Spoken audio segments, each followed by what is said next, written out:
안녕하세요. 저는 올해로 41살이 되었고, 일찍이 인생의 쓴맛을 알아버린 이혼녀입니다. 제가 참 바보같이 사기꾼을 만나 이혼을 하게 되었습니다. 작년 일인데도 아직까지 시댁만 생각하면 가슴이 떨릴 만큼 무서웠던 일이네요. 결혼은 행복과 불행의 기로라고만 생각했는데 공포가 될 수도 있다는 걸 제가 마침 겪었습니다. 이제부터 저의 기상천외한 이혼 사연 좀 들어봐 주세요. 저는 인생의 반 이상을 시골에서 살아서 도심 사람들보다 아는 게 부족할지도 모르는, 그러니까 멋모르는 사람이 맞긴 한데요. 아마 다들 제가 겪은 기가 막힌 결혼 생활을 들으신다면 뭘 모르고 그랬네 라는 말은 아마 못하지 않을까 싶어요. 제가 서울 남자한테 끔뻑 속아 사기 결혼을 당했거든요. 요즘 세상이 어떤 세상인데 사기 결혼이 있겠냐 싶으시지요? 저도 그랬네요. 아니, 저는 사기쳐서 결혼할 수도 있는지도 몰랐습니다. 저희 집안은 TV에서 예능만 봤지 드라마나 영화, 사연 프로그램 같은 건 일절 안 보거든요. 그래서 무지했다고 봐야 할까요? 무지해서 바보같이 당한 거니까 제 탓을 해야 할까요? 아무리 제가 순진했다고 해도 그런 사람 상대로 사기를 쳐서는 안 되는 일 아닙니까? 더군다나 결혼은 짧게 지나갈 사건이 아닌 서로의 인생이잖아요. 제가 말입니다. 서울을 참 동경했는데 서울에 대한 환상이 컸다 보니 생겨난 불상사였나 봅니다. 말씀드렸다시피 저는 촌에서 자라왔거든요. 저는 공기 좋은 산동네 밑에서 태어나 손발에 흙 묻혀가며 커왔습니다. 동네 이웃과 전부 안면 튼 사이라서 너나 할 것 없이 집을 드나들며 가족처럼 지냈거든요. 그만큼 촌동네였다는 거죠. 학교도 학년에 한 반만 있었고 반의 학생 수도 10명 남짓한다고 하면 얼마나 작은 동네인지 감이 잡히지 않나요? 제가 살던 곳은 도심과 달리 공기도 좋고 물도 참 좋아요. 관광지가 아니다 보니까 사람 발길도 적거든요. 그래서 그런지 저는 그 흔한 감기 한 번 안 걸릴 만큼 건강했어요. 동네 사람들도 마찬가지였고요. 저는 어릴 땐 제가 이렇게 건강한 게 당연한 줄 알고 살아왔어요. 그러다 한 번은 부모님 아는 지인분이 아파서 입원했다고 하길래 차를 타고 서울에 있는 병원을 간 적이 있는데 저도 따라갔거든요. 가장 처음 느꼈던 건 굉장히 사람이 많고 차가 많다는 거였어요. 또 건물도 엄청 많았고 시끄럽더군요. 그 때문인지는 모르겠다만 공기가 안 좋은 게 확 느껴졌습니다. 그럼에도 저는 그런 대도시가 신기하여 쉴 새 없이 눈동자를 굴렸어요. 병원에 도착했을 때 병원 기운 안 좋으니까 차에서 기다리고 있으라는 엄마 말 때문에 들어가진 못하고 차 안에서 병원 주위를 구경한 적이 있었는데요. 병원 바깥에도 사람이 엄청 많더라고요. 개 중에는 제 또래 친구들도 좀 많았습니다. 도대체 얼마나 몸이 안 좋으면 벌써부터 병원에 입원을 하는 건가 싶었죠. 그때 저는 입원이라는 건 다 늙은 어른들만 하는 줄 알았거든요. 좀 신기하게 봤던 기억이 나네요.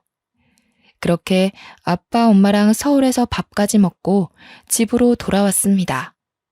창밖을 한참이나 눈에 담느라 집에 돌아올 때는 눈이 너무 피로해서 난생 처음 눈 마사지를 했었죠. 그리고 저는 마음가짐이 변해갔어요. 서울을 처음 보고 난 후부터 한 번도 촌동네에서 자라는 것에 불만을 가져본 적이 없는데 계속 마음 한구석이 아쉽더라고요. 그 이유를 저는 모르지 않았습니다. 당연히 대도시의 그 많은 사람들처럼 저도 그 틈에 끼어서 문화생활을 하고 바쁘게 살고 싶다는 생각을 했기 때문이라는 걸 잘 알았거든요. 피로했는데도 불구하고 또 서울이 가고 싶은 거면 말 다 했죠. 그래서 저는 어른이 되면 꼭 서울에서 살겠다고 다짐을 했습니다.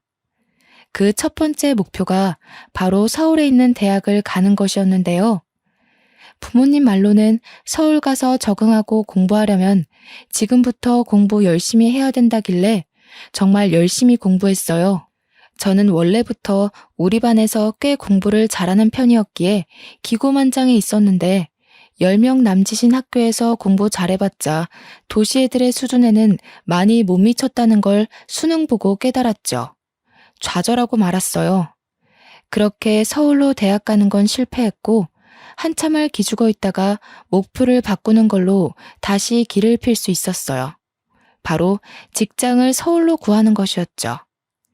이미 한 번 실패를 겪었기에 두 번의 실수는 하지 않으려고 정말 노력을 많이 했고 흔한 자격증도 땄습니다.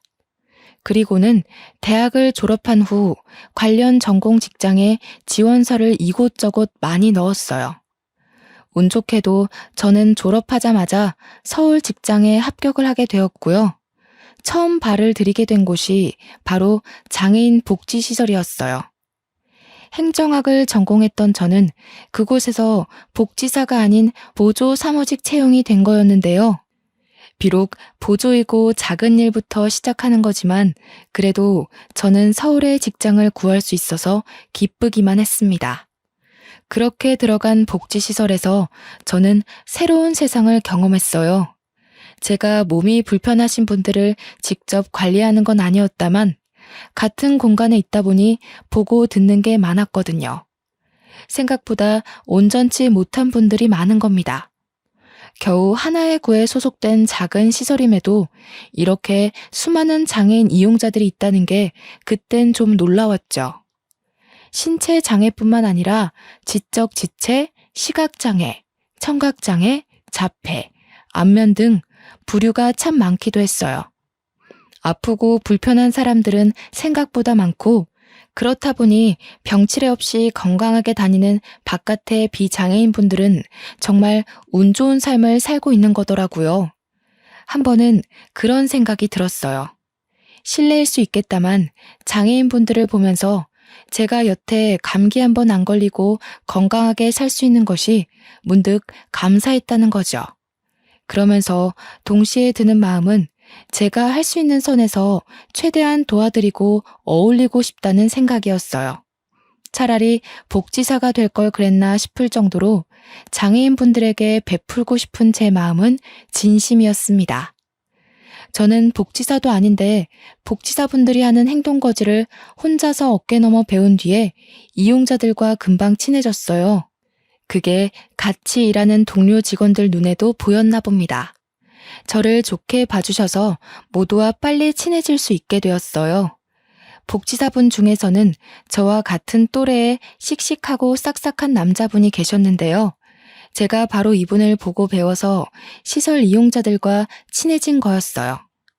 그 사람이 미래의 제 남편이 될 줄은 몰랐네요. 이때만 해도요. 그때 남편은 다른 복지사들 중에서도 유독 장애인들 관리에 참 능숙했습니다. 보면서 저도 저렇게 몸 불편한 사람들을 편견 없는 시선으로 보면서 도움을 주는 데에 적극적인 사람이 되고 싶어 남편을 더 유심히 봤는데요. 그게 좋아하는 마음으로 연결될 줄 누가 알았겠습니까? 시설이 좀 작은 규모라서 몇 없는 동료들과 더 친해지기 쉬웠는데 남편은 원래도 밝은 성격인지 신입이라 잘 모르는 저를 위해 처음부터 많이 알려주더군요. 남편과 말을 섞을 기회가 점점 늘어났습니다. 한날은 제가 촌에서 왔다니까 남편이 그 동네 공기 좋지 않냐면서 자기도 한번 놀러 갔었는데 너무 좋았다고 우리 동네 칭찬을 막 해주는 겁니다. 원래 그렇잖아요. 외국인이 한국에 관심 주고 좋아라 해주면 그 외국인에게 마음이 열리는 것처럼 저는 남편이 더없이 좋아졌죠. 저는 남편의 친절에 적극 보답하며 제 마음을 계속 표현했어요. 특히 남편이 직업에 임하는 마인드가 참 존경스러웠는데 일하는 남자가 멋있다는 게 이런 거구나 싶더라고요.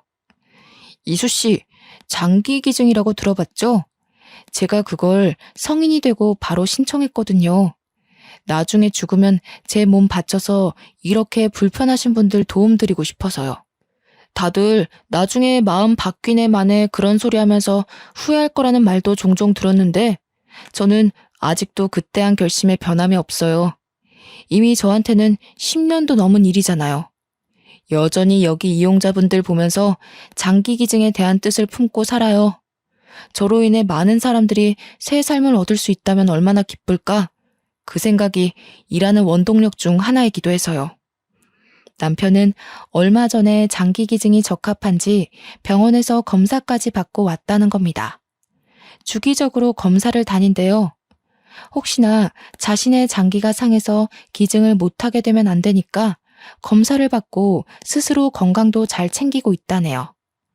솔직히 내 인생인데 사후에 남을 위해 자신을 관리하고 있다는 건 쉽게 먹을 수 있는 마인드가 아니잖아요.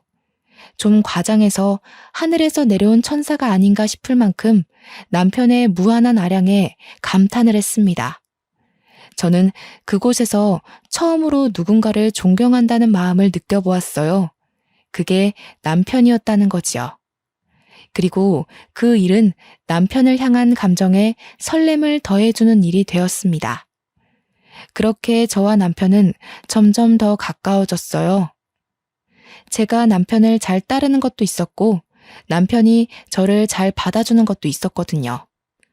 제가 30살이 되고 보조에서 일반직으로 전환될 때까지도 남편과 저는 사이가 참 좋았어요. 가끔씩 퇴근하고 술 한잔 기울이는 사이가 되었을 만큼요. 저는 남편이 복지사라 상대방을 대응하는 방법이 유능해서 대화가 잘 통하고 잘 맞는 줄 알았는데 그게 아니더라고요. 근데 이수씨, 그거 아세요? 이수씨는 눈이 참 예뻐요. 좋은 동네에서 살아서 그런가 피부도 좋으시고.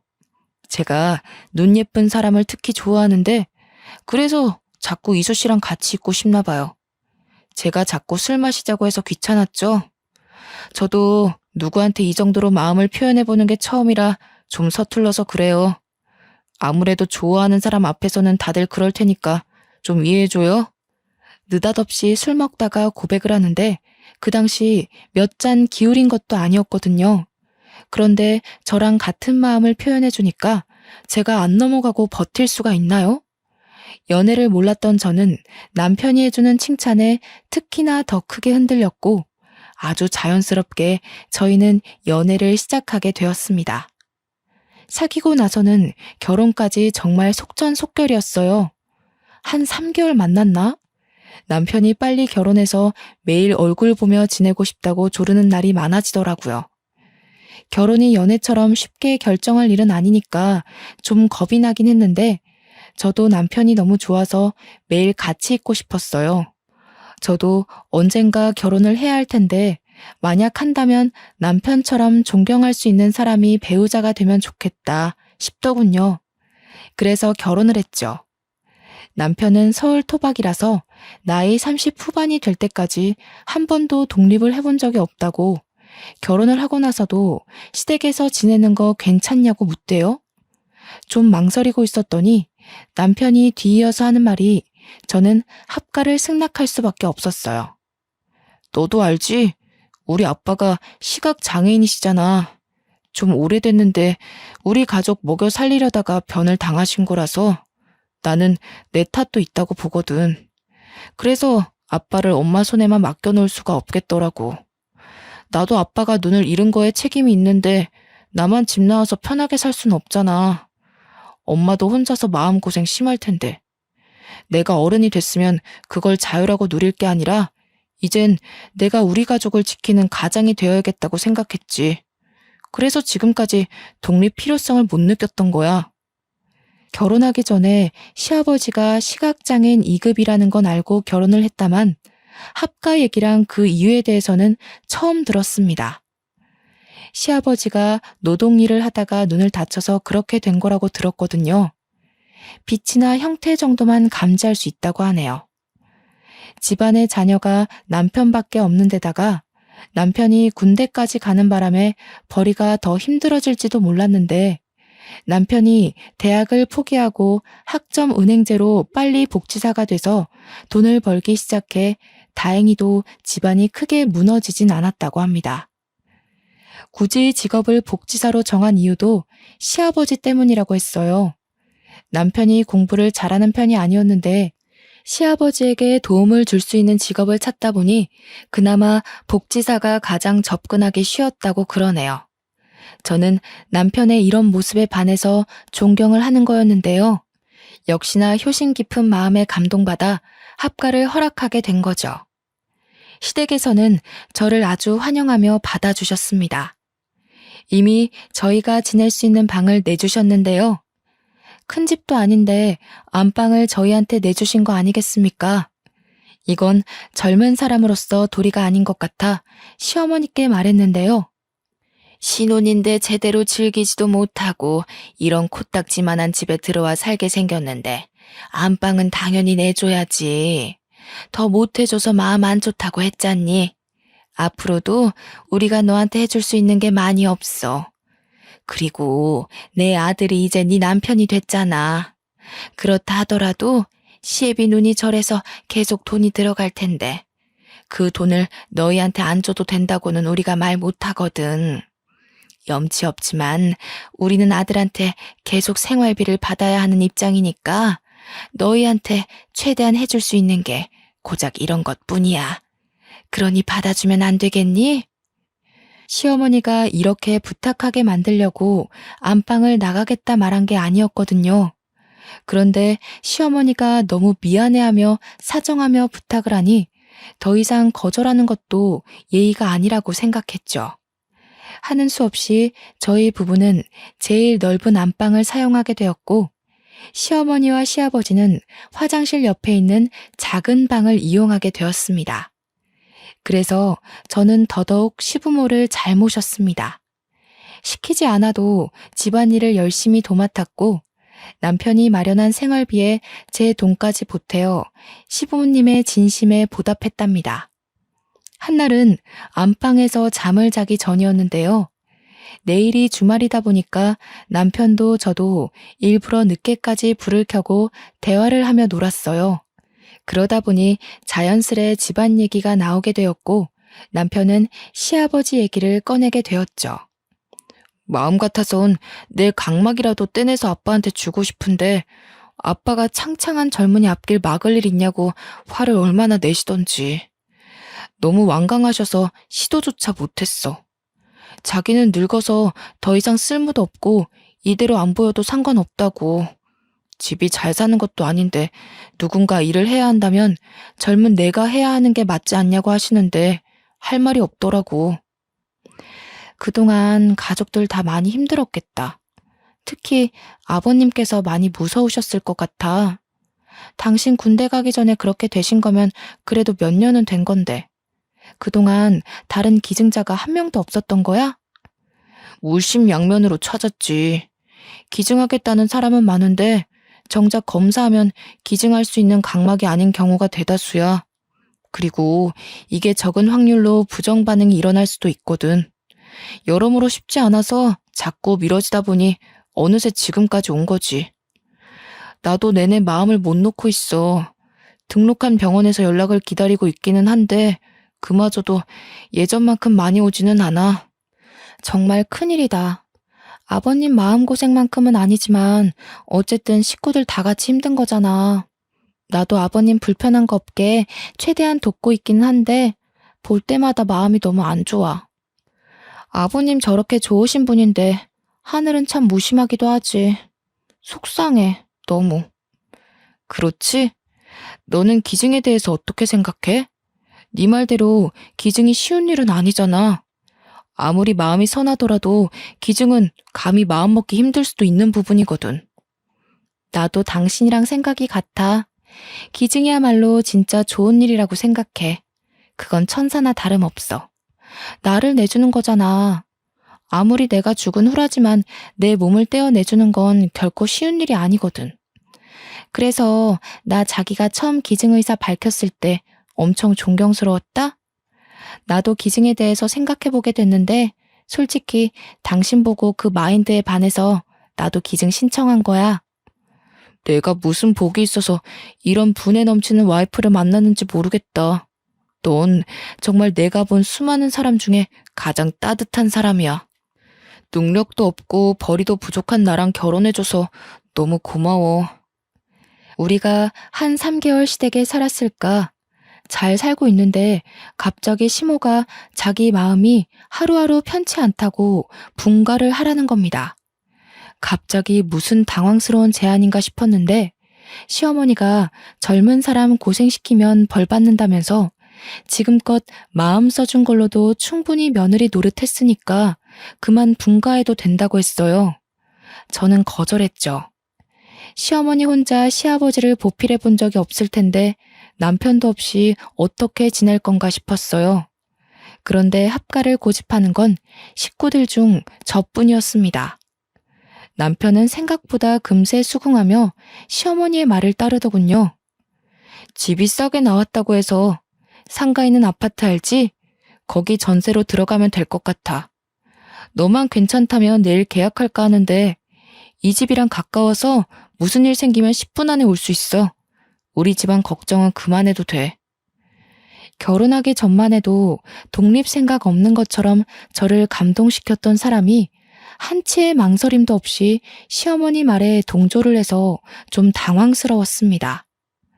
이미 집도 알아봤다네요? 여기서 더 이상 고집 부리면 제가 좀 이상한 입장이 될 것 같았어요. 그리고 예상외로 저희가 있어서 시부모님이 불편했는지도 몰라요. 눈치 없이 시댁에 주저앉으려는 꼴로 보일까봐 저는 분가를 하게 되었죠. 그렇게 저희는 10분 거리에 있는 전셋집으로 이사를 가게 되었습니다. 마침 친정 부모님도 비슷한 시기에 서울로 이사 오셨는데요. 지방에만 살다가 한 번쯤 서울에 살고 싶었는데 우리 시댁이랑 가까운 동네에 아파트가 싸게 나온 곳이 있어서 그곳을 매매했답니다. 말로는 서울 구경하고 싶어서 왔다고 하지만 사실 우리 엄마가 좀 저를 극성으로 아끼는 탓이란 걸 눈치챘어요. 부모님은 제가 결혼할 때도 그리 반기는 모습이 아니었거든요.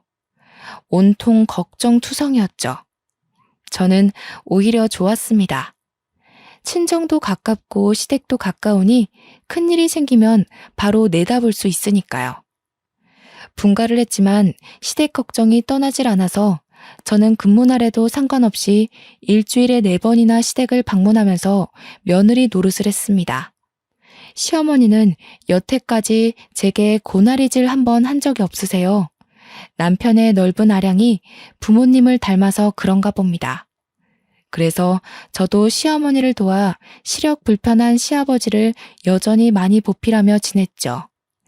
제가 애교 많은 사람이 아닌데 시부모한테는 일부러 더 노력해서 애교를 부렸어요. 시댁 분위기가 우리 집과 달리 좀 많이 우중충한 편이었거든요. 아무래도 아픈 사람이 있으니까 당연한 거잖아요. 그렇게 시댁만 신경 쓰느라 정작 친정에는 발길이 끊어지다시피 했는데 한날 엄마가 전화가 온 겁니다. 항서방이 갑자기 전화가 왔더라. 집안에 누구 아팠던 사람 없었냐고. 특출난 건강 이력이 있냐는 거 있지? 우리 보고도 선천적인 병이나 그런 거 있냐고 묻는데 갑자기 왜 이런 걸 묻는지 모르겠네. 참, 너 보고 어렸을 때 안경 낀 적 있냐고도 하더라. 안부를 묻는 것도 아니고 난 도통 이 전화의 의미를 모르겠다. 딸, 너 무슨 일 있는 거 아니지? 그때는 별일 없다고 안부만 전하고 끊었는데요. 이때만 해도 남편이 저 몰래 친정 생각해서 한 번씩 전화하고 그러나 보다 하며 별 생각 없이 상황을 넘겼습니다. 오히려 고마워했죠. 나 대신 친정 신경 써주고 있다는 생각에요. 그런데 결혼 생활이 1년을 넘어갈 때쯤이었나? 여느 때와 같은 퇴근을 하고 시댁에 가는 길이었는데 어떤 모르는 여자가 느닷없이 제 앞을 막는 겁니다. 너무 조급해 보여서 어디 도움이 필요한 사람인 줄 알았어요. 혹시 황재수 씨 와이프 되세요? 시아버지 되시는 분이 시각 장애인이시고 만약 맞다면 이 결혼 생활 하루빨리 정리하세요. 조만간 그 집에서 그쪽 눈을... 말하다 말고 여자는 제 뒤쪽을 보더니 불이 나게 도망을 가버렸습니다. 그때가 남편이 주차를 끝내고 오던 차였는데 남편을 보고 도망간 것 같아요. 황재수. 그건 제 남편 이름이 맞는데 저 여자는 뭘까 싶어서 멍 때렸어요. 또 여자가 그 다급한 와중에 여자가 제 손에 쥐어준 종이가 있었는데 마침 남편은 잠시 편의점을 들리러 자리를 벗어났습니다. 남편은 그 여자를 못 본 듯 했어요. 남편이 자리를 비우자 저는 종이를 볼 수 있었는데요. 좀 말도 안 되는 내용이 적혀 있었어요. 자기는 내 남편의 전부인이라는 말로 시작되는 메시지였고 쪽지 내용의 절반 이상은 남편이 아닌 시아버지의 이야기였습니다. 시아버지가 각막 이식을 받아야 하는데 마땅한 기증자가 없어서 그걸 며느리 될 사람으로 대신 찾고 있다고. 혹시 건강 이상에 가족력을 묻지 않더냐면서 기증 의사를 묻는 질문을 하지 않더냐고 갈수록 나한테 눈 얘기만 할 거라면서 그리고 결정적인 틈을 봐서 시아버지가 나중에 나한테 눈 한쪽만 주면 안 되겠냐고 얘기하는 날이 있을 거라고 이런 희한한 얘기의 쪽지였죠. 모르는 여자가 갑자기 주고 간 쪽지에 이런 이상한 소리가 적혀 있는데 이걸 곧대로 믿는 사람이 몇이나 될까요? 저는 그 당시만 해도 시댁을 좋아했고 여전히 존경스러운 남편을 사랑했어요. 그래서 이 쪽지가 마냥 저주의 장난처럼 느껴졌죠. 그런데 말입니다. 그 어처구니 없는 쪽지 하나 때문에 제 결혼 생활이 제대로 균열이 생기기 시작했다는 겁니다. 그 후로 우선은 이 불쾌한 쪽지를 남편한테 비밀로 했다간 희한하게도 그 쪽지가 매사에 마음에 걸려 있었거든요. 그러는 와중에 한날은 시부모가 저한테 여느 때처럼 칭찬을 해주는데요. 그게 좀 이상하게 들리더라고요.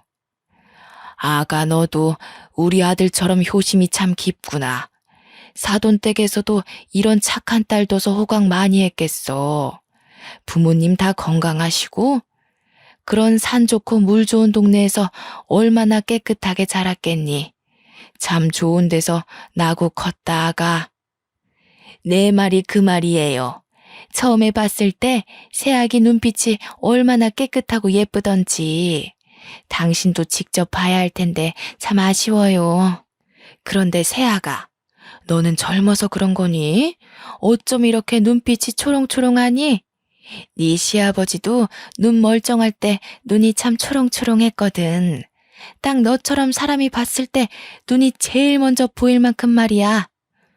제가 예민한 걸까요? 이때뿐만이 아니었는데요. 어느 순간부터 시부모가 나만 보면 눈 얘기를 하곤 했는데 처음엔 솔직히 그날의 쪽지 때문에 예민한 거라고 생각하며 넘겼습니다. 그러나 시간이 지날수록 쪽지 때문에 착각하는 수준이 아니게 된 겁니다. 보통 한두 번 칭찬했으면 그만할 법도 하지 않습니까? 그런데 시부모는 제가 일주일 4번 시댁을 방문할 때마다 똑같은 눈 얘기를 또 하고 또 하고 또 하고 나중에는 칭찬이란 걸 알아도 불편하기까지 하더군요. 그러던 어느 날 제가 본격적으로 쪽지를 다시 꺼내본 계기가 있었는데 또 시댁에 들려서 한 소리 들었을 때였습니다. 제가 너무 착하고 순해서 아무것도 모르는 사람처럼 보였는지 특히 시어머니가 점차 노골적으로 말을 꺼내기 시작하더군요. 아가, 너는 네 시애비가 참 불쌍하지 않니? 한쪽이라도 보이면 참 좋겠는데. 내가 어제 뉴스를 보는데 요새는 별의별 효도가 다 있나 보더라. 앞 안 보이는 부모를 위해서 한쪽 눈으로 살아가는 자녀들도 꽤 많더라고. 자기 눈 한쪽을 부모한테 떡하니 바친 거지. 아무리 부모 자식 사이지만 그게 어디 쉬운 일이니? 그래도 애들이 얼마나 착하고 바람직하면 어른을 그렇게 공경할까? 난 참 어른 공경하는 사람들이 좋더라. 그래서 내가 새아가를 좋아해. 젊은 사람 같지 않게 참 바르고 착해서. 저는 평소에도 남편 없이 시댁에 오는 날이 많았는데요. 저만 보면 눈 얘기하려고 기다렸던 사람처럼 덤벼드는 시부모 때문에 점차 시댁 오는 걸음이 망설여지더라고요. 솔직히 말하면 무서웠어요. 그래서 다시 본 거예요, 그 쪽지를. 그런데 이건 좋게 돌려서 생각하려 해도 제 상황이 정말 쪽지대로 흘러가는 것 같았죠. 하지만 이상하잖아요. 시댁에서 기증자를 찾기 위해 며느리를 삼다녀. 세상에 이런 일이 있을 수가 있다는 말이에요? 저는 이미 두려움이 생겨버렸지만 애써 현실성 없는 얘기라고 믿고 싶었습니다. 그러나 이젠 정말 진실을 앞에 두고 외면할 수가 없더군요. 시부모는 이런 얘기를 남편이 있는 자리에서도 거리낌 없이 하기 시작했는데 예전부터 남편한테 말할까 말까 했던 제 입장에선 다행이라고 생각했거든요. 그런데 남편 하는 말이 저를 더 소름 돋게 하는 거 있죠? 이수도 나중에 기증할 생각이 있다고 하더라고. 근데 각막은 웬만해선 사후에 기증을 하지 생전엔 어려워. 지수는 나보다 더 어려서 한참 사회생활 할 때인데 아무래도 좀 그렇잖아. 아니더라니까. 내가 뉴스를 매일 보잖아. 생전에 한쪽만 기증하는 애들도 한가득이더라. 마음 씀씀이가 좋은 애들이 그러겠지. 그래도 애미는 솔직히 저런 애들 하나도 안 부럽다. 10자식 있으면 뭐해. 내 눈에는 우리 며느리가 최고로 착하고 야무진걸. 아직 이수랑 정식으로 얘기해 본 것도 아니야. 아무리 기증 의사가 있다고 하더라도 그런 식으로 하면 불편해. 괜히 부담 주고 그러지 마. 그러게 내가 한쪽 준다니까 아빠는 계속 거절해선. 아, 그런데 내가 요즘 시력이 많이 안 좋아졌어. 검사해서 기증 가능한지 다시 알아봐야 돼. 이수는 다행히 기증이 가능하더라고. 서울이랑 촌이 다른 게 여기서 차이가 나나 봐. 어디서 이렇게 예쁜 아이가 우리 집에 들어왔을까? 며느리가 눈이 건강해서 얼마나 다행인지 몰라. 그치요, 재수 아빠? 재수 아빠는 참 복도 좋아. 심성 고운 며느리 둬서. 그 당시 제가 검사를 받은 이유는 남편을 존경하기도 했고 남편처럼 저도 사후에 장기 기증 신청을 하고 싶어서가 맞아요. 검사 받기까지 온전한 제 의지였다고요. 당연히 남편의 행동들이 제 눈에 옳고 참된 일처럼 보였으니까 그랬다고요. 그런데 대체 이게 무슨 대화랍니까? 제가 착각한 거라고 예민했다고 봐야 하는 걸까요? 저는 시아버지한테 제 눈을 바치기 위해 검사를 받은 게 아닙니다. 그런데 왜 계속 분위기가 그렇게 흘러가는지 모르겠어요. 시부모는 이미 왜인지 모를 확신을 갖고 있는 모습이었는데 도통 왜 저러는지 몰랐습니다. 이렇게 분위기가 주는 압박에서 저는 지난날 받은 그 황당한 쪽지가 사실이었단 걸 명확히 느끼게 된 거죠. 모든 걸 돌이켜보니 남편이 제게 보였던 마음들, 그것마저 다르게 해석되더라고요. 남편이 나보고 눈이 예쁘다고 한 것도, 공기 좋은 데서 잘 컸다고 한 것도, 기증에 관한 의사를 물어본 것도, 친정을 들여다봐주는 것도 전부 다 그저 시아버지 각막이식 때문이었구나 하고 시댁한테는 이미 모든 정이 떨어졌고 남편한테는 배신감이 치솟기 시작했어요. 이 쪽지가 사실이라면 쪽지를 주고 간 전처의 존재도 사실이라는 건데 보니까 전처는 그날 남편을 보고 먼저 도망을 쳤었어요. 그렇다는 건 전처도 이런 상황을 겪고 무서워서 이혼을 했다는 거잖아요. 근데 그 이혼 사실이 서류에 없었다는 건 혼인신고를 안 했다는 뜻으로 이어지겠죠.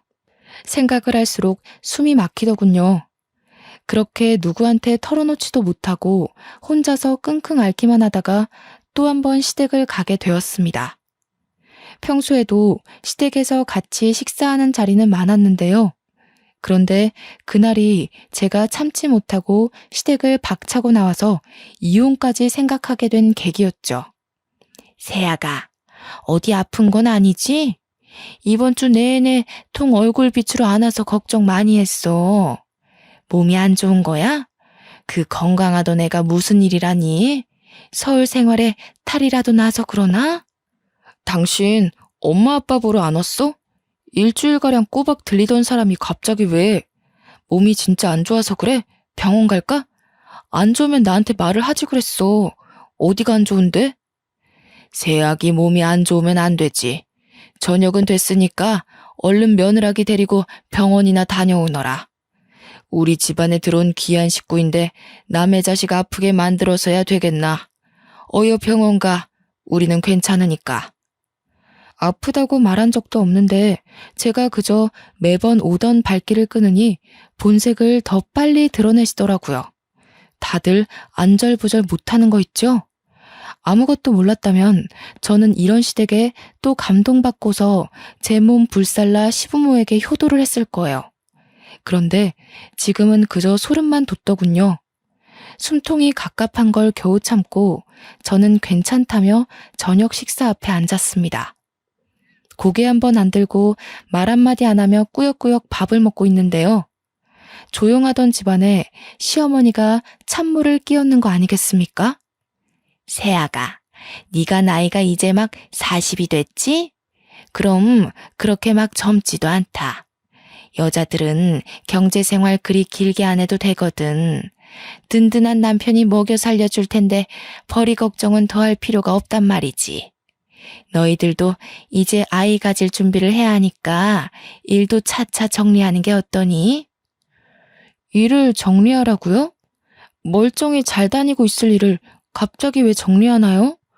아직 아이가 생긴 것도 아니고 남편은 아이 생각이 없다고 해서 저도 그렇게 따르고 있었는데요.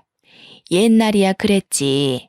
요즘엔 얘도 지 새끼 낳고 싶은데 너 몸 걱정해서 말 못하고 있더라고. 다음 달부터 임신 준비하도록 하고 일은 그만 정리하는 게 좋겠다. 그래서 말인데 어차피 앞으로 육아하면서 집에서만 지낼 건데 혹시 네 시애비한테 각막 한쪽만 기증할 생각 없니? 그럼 우리가 정말 평생 은혜 갚을게. 손주도 너 힘들다고 하면 우리가 다 키울게. 그런 건 걱정 말어. 그래, 내가 자기 극진히 보살펴 줄게. 우리 아빠 앞만 보이면 잘 살아가실 분이셔. 우리 도움 같은 건 전혀 필요 없으실 거라 나는 온전히 당신만 신경 쓸 수 있거든. 내가 정말 공주처럼 보살필 수 있어. 옆에서 시아버지는 말없이 식사만 했고 옆에 앉은 시어머니가 제 손을 잡으며 말하는데 남편이 저를 아이처럼 어르고 달래는 겁니다. 그 순간 저는 시댁에 있는 게 너무 무서워서 밥 먹다 말고 그 집에서 나와버렸습니다. 집으로 가는 길이 10분인데 친정으로 가는 길은 한 15분 정도 걸리거든요. 그런데 그 짧은 거리의 밤길마저 공포스럽더라고요. 너무 무서워서 엄마한테 전화하려고 했어요. 그때 남편이 뒤늦게 쫓아와 제 앞을 막더군요. 뭐야? 무슨 일인데? 갑자기 밥 먹다 말고 어디 가냐고. 내가 몇 번을 불렀는지 알아? 집에 엄마 아빠도 놀라서 나오려는 걸 내가 잠깐만 기다리라고 했어. 갑자기 왜 이래? 이제 그만 솔직하게 말해줘. 당신 나 만나기 전에 결혼했었어? 당신 지금 기증자 필요해서 나랑 결혼한 거야? 내가 촌에 산다고 하니까 내 눈이 건강해 보여서 나한테 접근한 거야? 뭐? 뜬금없이 무슨 말이야. 하나도 이해 못하겠거든? 여기서 이러지 말고 일단 안에 들어가자. 우리 부모님 놀라서 기다리고 있어. 가서 별일 아니라고 해명해. 좀 놔. 어떤 여자가 날 찾아왔었어. 당신 이름 얘기하면서 전부인이라고 하더라. 그런데 그러면서 하는 말이 뭔 줄 알아? 내가 정말 아직도 소름이 돋아서 저는 손을 떨어가며 주머니에서 쪽지를 꺼내 남편한테 주었습니다. 그 쪽지를 혹여나 들킬까봐 내내 몸에 지니고 다녀서 바로 건넬 수 있었어요. 남편은 그걸 읽어보더니 꽤나 당황하더군요. 제발 솔직하게 말해. 나랑 결혼한 이유도 아버님 각막 이식 때문이었어? 친정에 전화해서 우리 부모님 건강 이력 물어본 것도 이식 때문에 그런 거야? 몇 년을 시댁이랑 입 맞춰서 날 속인 거야? 무슨 소리야. 어디서 이런 말 같지도 않은 메모를 들고 와서 난리야? 고작 이런 것 때문에 지금 나랑 우리 부모님을 의심하는 거야? 앞뒤 상황은 따져보고 화를 내던가 해야지. 애도 아니고 무작정 이러면 어쩌자는 거야? 내가 틀렸다고? 그 쪽지 내용대로 아까 어머님이 나한테 눈 달라고 한 거 못 봤어? 당신도 나 어르고 달랬잖아. 그거랑 이 쪽지 내용이랑 뭐가 달라? 아닌 게 있어? 똑바로 말해, 고소하기 전에. 제가 세게 몰아붙이니 남편이 주춤하며 말을 얼버무리기 시작하더군요. 그 꼴이 제가 사기당했다는 걸 그대로 드러내주고 있는 셈이라 눈물이 났어요. 남편을 정말 존경했는데 이런 소름 끼치는 생각을 하는 사람이었다니. 몇 년을 함께한 결혼 생활과 남편을 보면서 느꼈던 무한한 존경심이 무너지는 순간이었습니다. 그때 시어머니 뒤늦게 쫓아왔더라고요. 저는 이왕 할 말을 터뜨린 거 시어머니에게도 망설이지 않고 따졌어요. 어머님, 어떻게 이러실 수가 있으세요? 제가 어머님 아버님께 얼마나 잘했는데요. 저를 고작 기증자로만 생각하고 잘해주셨던 거예요? 남편이 결혼했다는 건 왜 숨기셨어요? 저희 혼인신고 늦게 하라는 것도 다 이런 이유 때문이었어요? 전 부인은 기증 안 해줘서 쫓아내신 건가요? 뭐라고? 어머머, 이 말하는 거 좀 봐라. 어른 앞에서 눈 똑바로 뜨고 덤비는 것 좀 봐. 그래, 그랬다. 그게 왜? 같은 식구면 어려울 때 도울 수도 있는 거지. 남 도와주는 건 쉬우면서 식구 도와주는 건 그렇게 싫디? 요즘 애들은 이기적이어서 효도도 할 줄 모르던데. 너도 결국엔 똑같구나. 식구요? 혼인신고도 못하게 해놓고 식구라고요? 절 식구로 생각하긴 하셨어요?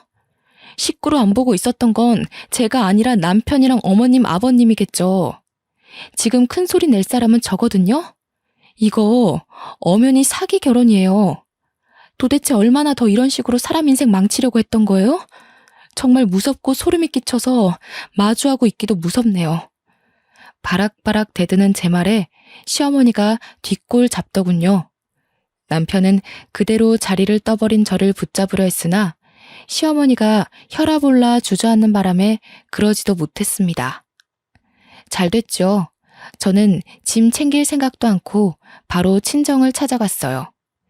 야밤에 제 사정을 다 들은 친정 부모님이 깜짝 놀라더니 화를 내시더라고요.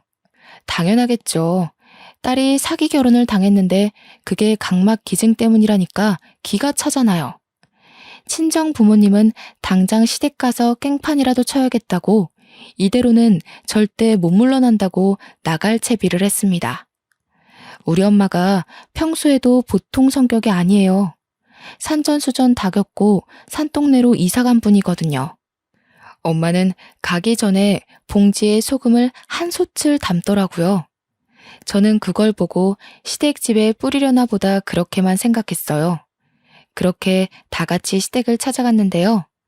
시모가 제 얼굴을 보더니 바로 문 열더군요. 아까는 내가 너무 놀라서 정신이 없었다.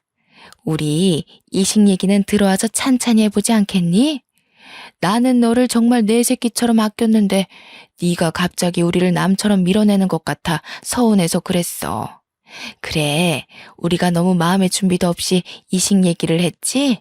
지금부터 네 생각 내 생각 공유하면서 이식에 관해 회의를 해보자꾸나. 시어머니는 대놓고 이식 얘기를 하며 아예 저를 기증자로 보고 있었습니다. 그때였어요. 문 뒤에 숨어있던 엄마가 시어머니 말 끝나자마자 시어머니 얼굴에다 소금 냅다 뿌려버리는 거 아니겠어요? 솔직히 깜짝 놀랐습니다. 저는 그냥 집에다가 뿌리는 줄 알았거든요. 이런 정신 나간 여편네가 남의 자식한테 뭐라짓거리는 거야? 뭐? 눈? 눈을 달라 했다고? 미치지 않고서야 그게 심으로써 며느리한테 할 소리야? 어디서 이런 막대 먹은 집안이 굴러들어온 거래? 정말 기가 차서 말도 안 나오려고 하네. 악기가 씌어도 단단히 씌인 거지. 그렇지 않고서야 멀쩡한 사람 눈 뽑아 먹으려고 사기치고 결혼하는 정신 나간 짓은 못하지. 내 귀한 딸 잡아먹으려고 인연이 이 악마 같은 년아. 썩 꺼져! 눈에 소금이 들어간 시어머니는 따갑다고 악다구니를 질렀고 그 소리에 깜짝 놀란 남편이 뛰어와서 계속 소금을 뿌리는 우리 엄마에게 손을 올렸더라고요. 엄마한테 손찌검 하려는 남편을 제가 급히 막았어요. 지금 뭐 하시는 거예요? 아무리 경우가 없어도 그렇지. 나이 먹을 만큼 먹은 사람이 왜 이래요? 장모님 그렇게 안 봤는데 저희 엄마 눈 잘못되면 이거 엄연한 범죄예요? 못 배워먹은 사람도 아니고 뭐 하시는 겁니까? 장모님도 똑같이 만들어 드려요? 예? 아무래도 남편이 남자라서 여자 둘이 덤벼도 무리가 있었는데 때마침 주차하고 올라오던 아빠가 남편의 막말을 발견하고 뛰어가서 냅다 남편의 멱살을 잡더니 바닥으로 패대기 쳐버렸습니다. 이런 도른 자식을 봤나? 뭐가 어쩌고 어째? 어디서 버르장머리 없이 지 장모한테 협박질이야? 뭐가 떳떳해서 얼굴 쳐들고 사람을 노려보는 거냐? 남의 자식 눈팔 계획 틀어지니까 이판사판 없다 이거야? 되바라져도 정도껏 되바라져야지. 상놈도 아니고 어디서 주둥아리 함부로 놀려? 아버님, 제 뜻은 그게 아니라 눈이 얼마나 소중한데 남의 어머니 얼굴에다 소금을 뿌리시면 눈이 실명될 수도 있다고요. 이거 범죄인 거 아세요? 범죄? 범죄를 아는 놈이 내 딸 끌어들여서 눈 파먹을 계획을 하고 있어? 분명 우리 딸 데려갈 때 눈물 한 방울 안 흘리게 하겠다고 다짐하지 않았나? 아, 그게 아예 눈을 뽑아버리겠다는 거였어? 어? 이런 끔찍한 놈을 봤나? 너희 집 식구들은 입이 1000개라도 닥치고 있어야 할 판이야. 그 와중에 시아버지는 눈이 안 보이니까 큰 소동이 나도 현관문 쪽으로 나오지 못하더군요. 아빠는 남편에게 마지막으로 한 방 더 먹였는데요. 그렇게 각막 이식해주고 싶으면 아들이 직접 두 쪽 다 해주면 되겠네 하면서 엄마 손에 조금 남은 소금을 앗아가 남편 얼굴에 확 뿌려버린 겁니다. 남편도 자기 엄마처럼 똑같이 따갑다며 소리치다가 앞이 안 보이니까 주저앉으면서 우리 아빠 다리를 잡고 매달리는 거 아니겠습니까? 시어머니는 눈을 씻으러 간 건지 화장실로 들어가서 나와보질 않더군요. 장인어른, 잘못했습니다. 죄송해요. 아무리 급했어도 이수는 건드리면 안 되는 거였는데 정말 죄송합니다. 그렇지만 이수 좋아하는 마음은 진심이에요. 절대 사기친 거 아닙니다. 이수가 싫다고 하면 더 이상 이식 강요할 생각 없었어요. 그냥 의견만 들어보려고 했던 거라고요. 상식을 똥구멍으로 처먹었나? 강요 안 했다는 놈이 우리 딸이 쫄딱 겁먹고 울면서 친정을 찾아오게 해? 무섭다고 살려달라고 해? 너 이 자식 사람 잘못 골라도 한참 잘못 골랐어. 감히 내 자식을 건드린 죗값이야. 다시는 이수 찾아올 생각 말고 위자료나 준비해. 아빠는 마지막으로 남편을 발로 차고서 우리를 데리고 엘리베이터 타고 건물을 나왔습니다. 다행히 낡은 아파트라 복도에 CCTV가 없더라고요. 한 성격하는 우리 부모님 참 못 말리죠. 그래도 덕분에 든든했고 체증이 확 가라앉는 기분이었어요. 왜 진작 말하지 않았을까 후회까지 되더라니까요. 그리고 저는 신혼집에 짐도 다 버리고서 급하게 고향으로 내려와 버렸네요. 부모님도 서울하면 치가 떨린다면서 집을 정리했고 같이 본래 살던 집으로 돌아왔죠. 그 후 남편한테서 오는 연락을 전부 씹었어요. 남편이 제발 얘기 좀 하자고 기증하기 싫으면 안 해도 된다고 전부인처럼 버리지 않겠다고 하는데 이게 사죄하는 사람이 할 소린가요? 이제 보니 존경은 개뿔, 눈앞에 닥친 상황조차 유도리 있게 처리 못하는 맹탕이더라고요. 그 이후 저는 전부인이라는 사람과 얘기를 해보고 싶어 몰래 시댁 근처를 맴돌았지만 아쉽게도 만나지 못했어요. 그렇게 남편과 다시 만난 건 이혼 때문이었고 남편과 제가 법률혼 관계가 아니라 과정이 까다롭긴 했으나 겨우 승소하여 꽤 시원한 위자료를 받아냈죠. 현재는 고향으로 내려온 지 반개월 정도 되었어요. 어느새 그 일이 작년 일이 되었네요. 그때의 기억이 아직도 생생하게 남아있어서 여전히 서울이 꼴도 보기 싫더군요. 좋았던 추억마저 전 남편 때문에 다 망쳐진 셈인 거죠. 저랑 저희 부모님은 서울 방향으로는 눕지도 않을 지경으로 정내미가 다 떨어졌답니다. 결혼해도 고부간의 갈등이나 있을 줄 알았지 제 각막 탐내는 시댁이 있을 줄 누가 알았겠습니까? 정말 영화라도 한 편 찍은 기분이네요. 앞으로도 사람 참 신중하게 봐야겠더라고요. 다들 사람 사귀는데 뭐든 유념하셔야 해요. 생각보다 상식 없는 분들 덜어 있는 것 같으니까요. 제 영화 같은 사연 좀 재미있으셨나요? 이제는 좀 더 마음을 털어내어 웃을 수 있는 사건으로 찬찬히 날려버릴 생각이에요. 지금까지 제 사연 읽어주느라 고생하셨습니다. 좋은 하루 되세요.